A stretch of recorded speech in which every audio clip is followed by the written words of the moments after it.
ma'am gumagante ba? May pinoproteksyonan? O natatakot? Ano po tingin talaga? Well, something fishy, no?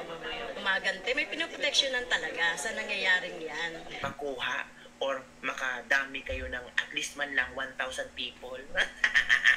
Ay, ito nakabibig. Si Madam Franz Castro nagpa-press con. Naku, iba si Madam Franz Castro. Oy. Kasama si Raul Manuel. Kailangan nilang makuha ang simpatya ng tao. Kailangan nilang makuha ang atensyon ng mga tao. Kaya nagpa-press con sila. Oo. Talagang hindi na makontrol ang emosyon ni Franz Castro. Parang galit na galit na. Gustong manakit si Franz Castro kay Cheese Escudero.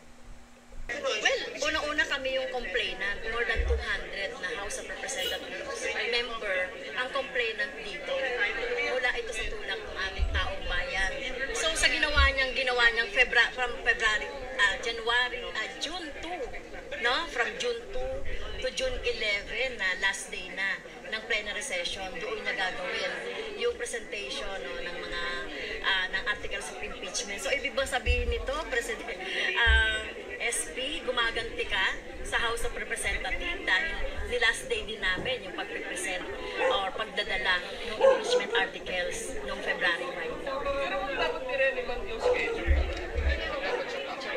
Yes, actually, February 5, sinimula na yun eh. Pero ano ba yung ginawa? No? Kung ano-anong mga dahilan ang sinabi ng Senado. Mga Wonder React, kumusta po kayo? Nako po, matindi na naman ang ating pag-uusapan dito. Ang mga hitad, mga bangag, nagpa-press con, question itong si Cheese Escudero. Bakit na-delay ang press con? Press con o yung press con o itong impeachment ni Inday? Aba, halata si hitad. Mga kababayan, itong mga pinklawan to the rescue. Matindi. Galit na galit ang mga ito. Akala mo kung sinong mga malilinis sa gobyerno. Ngayon naman mga kababayan, 'di ba, nagrereklamo yung mga hitad, yung mga naghahabol sa impeachment. Ngayon po, sinuplak ni Senate President Cheese Escudero yung mga nag-iiyak. Si Coco Pimentel, si Risa Hontiveros, si Laila de Lima, si Franz Castro. Yung mga nag-iiyak dito mga kababayan na atat na ituloy itong impeachment. Ito po yung ginawa ni SP. Pinasabog sa mga pagmumukha nila. Ito po mga kababayan, matindi po itong kanyang binitawan dito. Masusupalpal lahat ng mga naghahangad na mapabagsak nila si Inday Sara na alam natin na ito ay magiging Pangulo ng Pilipinas. Ito po mga kababayan. Bumuwelta naman si Senate President Cheese Escudero sa mga kongresista. Sila raw ang dapat sisihin sa pagkantala ng impeachment trial ni VP Sara. At live mula sa Senado, nangunguna sa balita si Camille Samonte. Camille, ano pa ang mga sinabi ni Senate President Escudero? Ni Senate President Cheese Escudero ang sisi sa Kamara sa pagkakaurong ng pagbasa ng Articles of Impeachment at pagtundi ng Senado bilang impeachment court laban kay Vice President Sara Duterte. Giit ni Escudero, 4 na buwan na inupuan ng mga kongresista ang impeachment complaint mula nang inihain ito at hindi na naman daw nila ito inaksyonan agad. Kaya hindi raw pwedeng mamadaliin daw sila ng mga kongresista kapag gusto lamang nila. Sabi pa ni Escudero, ginagawa niya lang ang kanyang trabaho bilang Senate President at susundin lamang niya ang naaayon sa batas. Narito ang kanyang pahayag. Pwede bang i-rally ko rin sila ng 4 na buwan o hindi nila inaksyonan yung impeachment complaint kung sila mismo ay hindi nagmadali? Inupuan at pabanjing-banjing sa mahabang panahon. Sino naman sila para madaliin kami ngayon? At Camille, ano ang O yan mga kababayan, nasuplak sila ng malakas na sampal. Kita nyo, kayo pa lang may kasalanan kung bakit na pending itong impeachment ni Inday. Tapos ngayon, nag-iiyak kayo dyan na ura-urada na utusan nyo si Escudero. Kayo palang may kasalanan. Tapos nag-iiyak kayo ngayon na pakinggan ang hiling ng bayan na ma-impeach si Inday Sara. Nag-iiyak sila.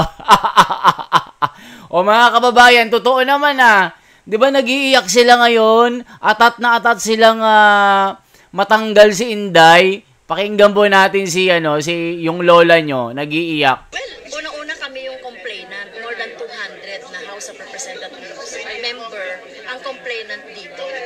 Mula ito sa tulak ng ating taong bayan. So sa ginawa niyang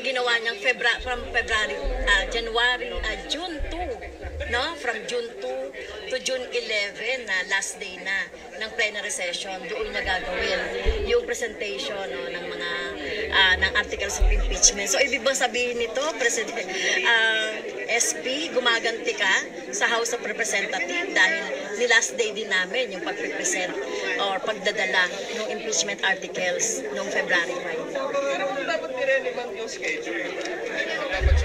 O, nakita nyo mga kababayan, taong bayan daw. Wag daw galitin. Sila daw ang may kahilingan na ituloy ang impeachment. Nako, ale, kayo-kayo lang dyan. Kayo-kayo lang dyan yung may gusto. Tapos na yung karera nyo. Tapos na yung mga karir nyo dito. Kasi iba na ang may sakop dito. 20 Congress na. O ano masasabi nyo mga kababayan? Nag-iiyak ang mga ito Franz Castro, Risa Hontiveros, De Lima, Coco Pimentel. Sino pa? Sila lang mga kababayan nag-iiyakan. Mga kababayan, pag-usapan po natin itong mga bangag na ito. Siyempre, sino ba yung mga gusto ng impeachment ni Inday Sara na mapatalsik siya, yung mga atat na atat? Isa na dyan si Coco Pimentel, Risa Hontiveros, De Lima. At isa pa, ang kanilang miyembro, si Franz Castro. Aba, ang lola mo, umeepal. Nagpa-presscon, nagpatawag ng pagtitipon. Ang galing. Mas magaling pa kay Chis Escudero. Oy, tapos na kayo. Wala na kayong trabaho. Tapos na yung panahon nyo. 19 Congress, papunta na tayo sa 20 Congress. Itong impeachment, dead bull na.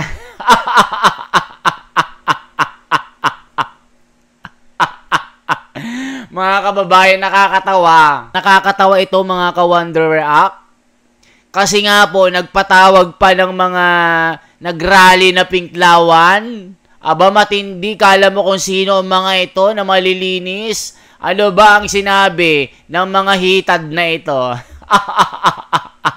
Welcome back sa aming bagong YouTube channel. Ito ang pinakamaingay na YouTuber sa balat ng YouTube. Ako si Kabibig Maglabak-labak na tao with evidence. So, palpak yung mga, ang tawag doon, rallyista na kumalampang at pinuntahan ang Senado. Oo, palpak na palpak kasi ang mga tao, pinagtawanan lang sila. Hindi lang half day ang pinunta na doon, kundi isang oras lang yata ang kanilang rally. Sabi ng isang netizen, 1 hour bayaran lang pala. Magkano naman? Magkano? At hindi pa sila nakaabot. Magkano kaya yung bayad dyan, no? At isinisigaw nila na ang buong Pilipinas daw ang gusto na ma-impeach si VP Sara.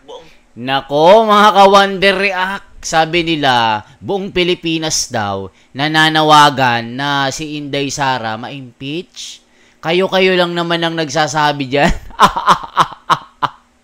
Akala mo kung sinong malilinis, ano? Okay, ituloy pa natin mga kababayan. Natatawa kasi ako dito Question nila kung bakit delayed na nila.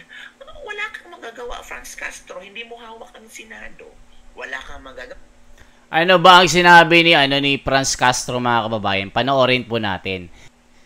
Mga kababayan, gumaganti ka, Castro, as Escudero over last day. Schedule for BP impeachment. Aba, anong sabi nila mga kababayan? Ito po. Well, unang-una kami yung complainant, more than 200 na House of Representatives member ang complainant dito. Mula ito sa tulak ng aming taong bayan. So sa ginawa niyang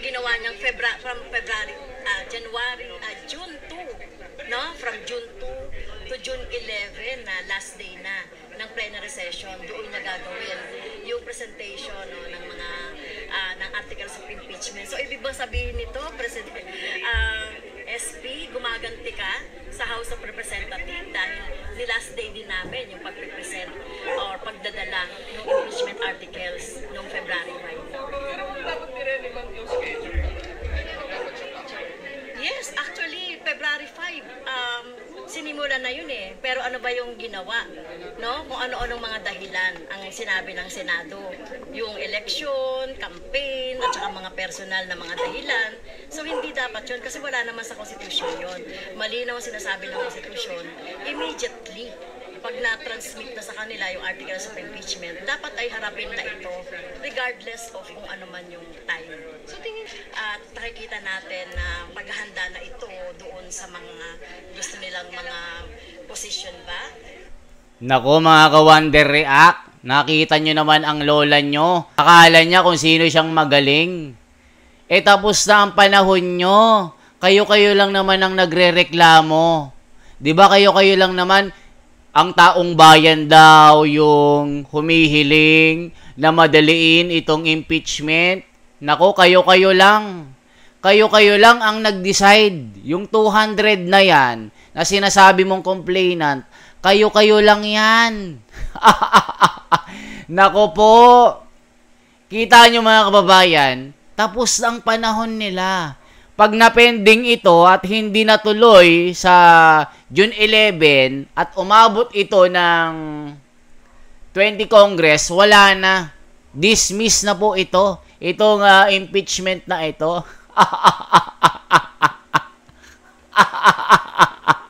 Walay na sila mga ka-Wonder. Wala na sila. Talagang patay na po ito. Ituloy pa natin, nagre-reklamo sila. At mamaya, panoorin po natin paano sila soplakin ni Senate President Chis Escudero. Unahin nyo naman for the first time ang taong bayan at wag yung mga personal na mga interest nyo. O, dininay po yun ni Escudero. Sinabi po niya, it has nothing to do with political blame. Well, obvious naman eh. So wag nang mag-deny si SP na talagang meron siyang pinoproteksyonan, meron siyang balakin sa mga susunod na mga panahon. Kaya ang hilingan namin sa kanila ay unahin nyo na yung kahilingan ng taong bayan. Ituloy nyo na yung impeachment. O, tignan nyo mga kababayan, sabi niya, unahin daw yung kahilingan ng bayan. Nako po, ang lola mo humirit. Anong taong bayan ang sinasabi nyo? Kayo-kayo lang ang nagsasabi, kayo-kayo lang ang may gusto na ma-impeach itong si Inday. Meron din kayong mga sari-sariling interes.